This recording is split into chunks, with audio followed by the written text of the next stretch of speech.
2024 के चुनाव को लेकर समाजवादी पार्टी किस तरीके से तैयारी में लगी हुई है? देखिए, 2024 का चुनाव लोकतंत्र बचाने का चुनाव है। मैं ये दावे के साथ कह सकता हूँ कि बीजेपी की जो गारंटी है वो महंगाई बढ़ाने की गारंटी है। बीजेपी जो गारंटी देती है वो बेरोजगारी बढ़ाने की गारंटी देती है। बीजेपी की सरकार जब से आई है तब से अन्याय हो रहा है और उसकी गारंटी है।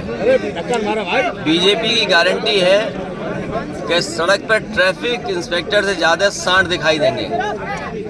बीजेपी की गारंटी है किसी भी गौशाला में चले जाओ, उसके आसपास खोद के देख लो, अगर आपको गाय माँ दबी न दिखाई दे दें।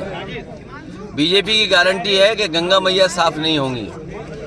बीजेपी की गारंटी है कि बिजली महंगी होगी। बीजेपी की गारंटी है कि घर घर बेरोजगार बैठे हैं। बीजेपी की गारंटी है कि बिजली महंगी आएगी।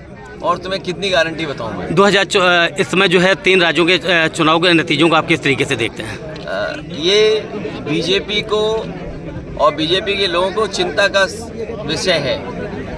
ये बीजेपी से लेकर के तमाम समीक्षा करने वाले लोग ये कह रहे हैं कि ये परिवर्तन का वोट पड़ा है, सत्ता को हटाने का वोट पड़ा है। और अगर सत्ता को हटाने का वोट आज प्रदेश स्तर पे पड़ा है तो 24 में चुनाव सत्ता हटाने के लिए फिर पड़ेगा वोट।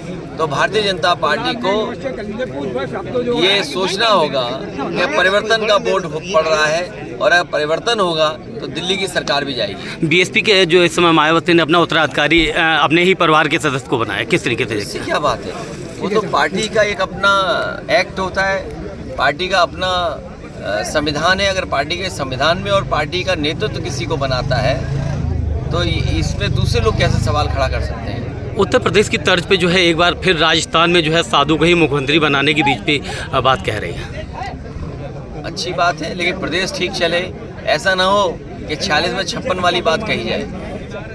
और अगर पूछा जाए कि 46 में 56 क्यों कहा तो वो सूची आज भी जारी नहीं है। और उत्तर प्रदेश में बड़ा बड़ा निवेश का सपना दिखाया था, ज़मीन पर क्या पहुंचा? आपका ये विधूना और आसपास का क्षेत्र है, बताइए बीजेपी ने क्या काम किया है? कोई काम। वही धारा 370 को लेकर सुप्रीम कोर्ट की जो है एक और जो है गाइडलाइंस सुप्रीम कोर्ट का फैसला आ गया तो अब कोई उस पर सवाल नहीं खड़ा कर सकता। कानून व्यवस्था को लेकर किस तरीके से आप देखें? कानून व्यवस्था तो ऐसा है कि अगर आप पुलिस के पास गए तो आपकी जेब खाली करा लेगी और ऊपर से लाठी पड़ेगी वो अलग से। यहाँ मनमानी चल रही है बीजेपी की, जो बीजेपी चाहती है वो हो रहा है। और अभी तक इतना करप्शन और करप्ट सिस्टम कभी नहीं देखा होगा जो आज आपको देखने को मिल रहा है।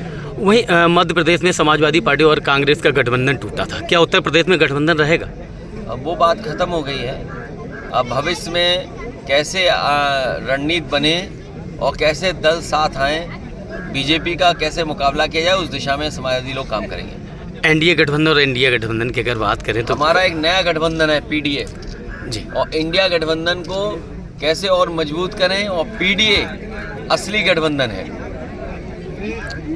और